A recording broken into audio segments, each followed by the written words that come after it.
جس طرح انہوں نے بیچ منجدار میں چھمی بیگم کا ساتھ چھوڑا تھا، اللہ اللہ، جب وہ سب سوچتی تو کلیجہ پھٹنے لگتا۔ مہینے کے مہینے لکھنؤ سے 200 روپے کا منی آرڈر آ جاتا، یا کبھی کبھار ملن خان کے نام خیر خیریت پوچھنے کا خط۔ ملن خان کی بیوی اور بیٹی بھی بریلی سے آ گئی تھیں، لیکن اپنی تنک مزاجی کی وجہ سے چھمی بیگم کی ان دونوں سے ایک نہ بنی۔ دن بھر رشتہ داروں سے لڑنے جھگڑنے یا آپ تل ملانے اور کلپنے کے بعد چھمی بیگم پھر غسل خانے میں گھس جاتی اور روتی یا شاہجہانی شیشے میں سے چنبیلی والے مکان کو تکا کرتی۔ یہ زندگی بھی کیسی زندگی ہے، وہ سوچتی۔ ابھی سب کچھ ہے، ابھی کچھ بھی نہیں۔ ابھی کل کی بات ہے کہ اس گھر پر کتنی رونق تھی۔ دالان میں آرام کرسیاں پڑی ہیں، صحن میں موڈے بچھے ہیں، گیس کے ہنڈے سنسنا رہے ہیں، ابا اور بڑے ابا کے دوستوں کی محفل جمی ہے، مشاعرے ہو رہے ہیں، قوال گا رہا ہے۔ جب اجو بھائی کے دوست احباب آتے تو اجو آنگن والی کھڑکی میں آ کر کھنکارتے اور ایک مخصوص آواز میں آہستہ سے پکارتے، ارے بھائی چھمو، ذرا چائے تو بھجوا دو۔ اس بھرے پورے گھر کو کس کی نظر کھا گئی؟ اپنی اس شدید یاس و ناامیدی کے باوجود چھمی بیگم کو یقین تھا کہ ایک نہ ایک دن اجو بھائی واپس آئیں گے، چنبیلی والا مکان پھر آباد ہوگا۔ جمعے کے جمعے وہ مردانے مکان میں جاتی، دھمو خان اور سلامت بوا کی لڑکیوں کے ساتھ مل کر باغ کے جھاڑ جھنکاڑ کی صفائی کرواتی، دالان کے جالے صاف کیے جاتے، اندر کے کمرے مقفل تھے۔ دروازوں کے شیشوں میں سے جھانک کر وہ بڑے ابا اور اجو کے کمروں پر نظر ڈالتی اور سر ہلاتی اور ٹھنڈی آہیں بھرتی واپس آ جاتی۔ چھمی بیگم 30 سال کی ہو گئیں، بال وقت سے پہلے سفید ہو چلے۔ اب انہوں نے چنبیلی کے باغ کی دیکھ بھال بھی چھوڑ دی۔ دل دنیا سے اچاٹ سا ہو گیا، لیکن غصے اور تنتنے کا عالم وہی رہا۔ بالکل اب عمر کی پختگی کے ساتھ اس میں اضافہ ہوتا جا رہا تھا۔ ان کی اس تمکنت اور تنتنے کی وجوہات کچھ کم نہ تھیں۔ ماں باپ خالص اصل نسل روہیلے پٹھان، دادا پردادا 7 ہزاری نہ سہی 1 ہزاری 2 ہزاری یا نگوڑے جو کچھ بھی کرتے تھے ضرور ہی رہے ہوں گے۔ سارے کنبے کا سرخ و سفید رنگ، پٹھانی خودداری اور غصہ اس حقیقت کا کھلا ثبوت تھا کہ اس خاندان میں قبیل کبھی نہ ہوئی۔ ماضی کے ان جوغادری روہیلا سرداروں کے نام لیوا اس کنبے کے حسب نسب پر کوئی آنچ نہ آنے پائے، اس فکر میں وہ بالکل قلعہ بند ہو کر بیٹھ رہیں۔ محلے کی عورتوں سے ملنا جلنا بھی کم کر دیا، بیواؤں کے سے سفید کپڑے پہننے لگیں۔ ان کا زیادہ وقت مسلح پر گزرتا۔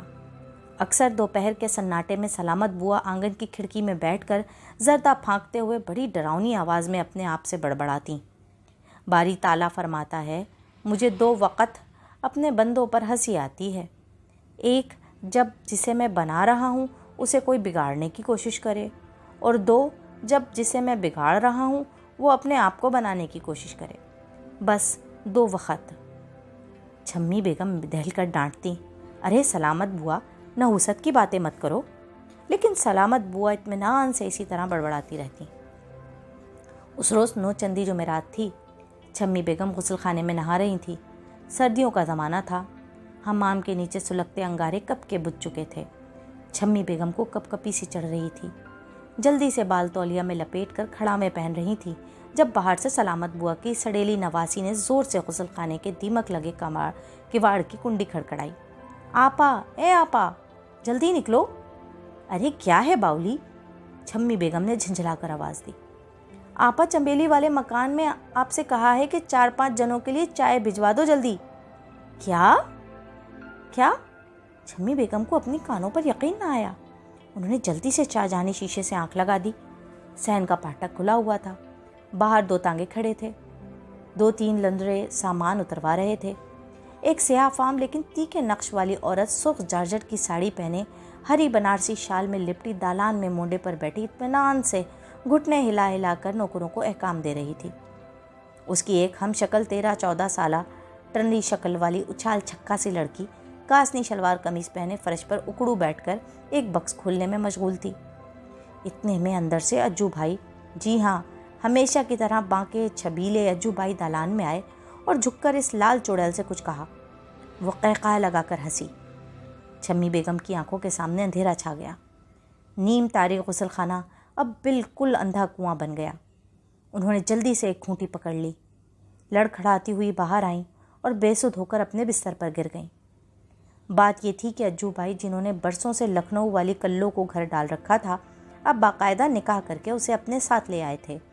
کاسنی شلوار والی لڑکی اشرفی کلو اپنے ساتھ لائی تھی، اجو بھائی کی نہیں تھی۔ شام کو اجو بھائی پردہ کرائے بغیر درانے میں چلے آئے اور دالان میں پہنچ کر پکارا، ارے بھائی چھمو، آؤ اپنی بھابھی سے مل لو۔ چھمی بیگم کانپ کر رہ گئیں، پلنگ سے اٹھ کر غسل خانے میں جا گھسیں اور زور سے چٹخنی چڑھا دی۔ اجو چور سے بنے دالان کے ایک در میں کھڑے رہے، کلو ان کے پیچھے کھڑی تھی۔ دونوں میاں بیوی چند منٹ تک اسی طرح چپ چاپ کھڑے رہے اور پھر سر جھکائے چنبیلی والے مکان میں واپس چلے گئے۔ اس دن کے بعد سے چھمی بیگم کی دنیا بدل گئی۔ اب وہ سارا دن قرآن شریف ہی پڑھا کرتیں۔ اجو نے انہیں اتنے برسوں ہوا میں معلق رکھ کر ان کی زندگی تباہ کر کے کسی اور سے شادی کر لی۔ اس ناقابل برداشت صدمے سے زیادہ دہشت انہیں اس بات کی تھی کہ انہوں نے کلو بائی طوائف سے نکاح کر کے خاندان کا حسب نسب برباد کر دیا تھا۔ چھمی بیگم اس جرم کے لیے انہیں مرتے دم تک معاف نہ کر سکتی تھی۔ کلو نے کئی بار ان کی طرف دوستی کا ہاتھ بڑھایا۔ اکثر وہ آنگن کی کھڑکی میں آہستہ سے کہتی، بٹیا کسی چیز کی ضرورت ہو تو بتا دیجیے۔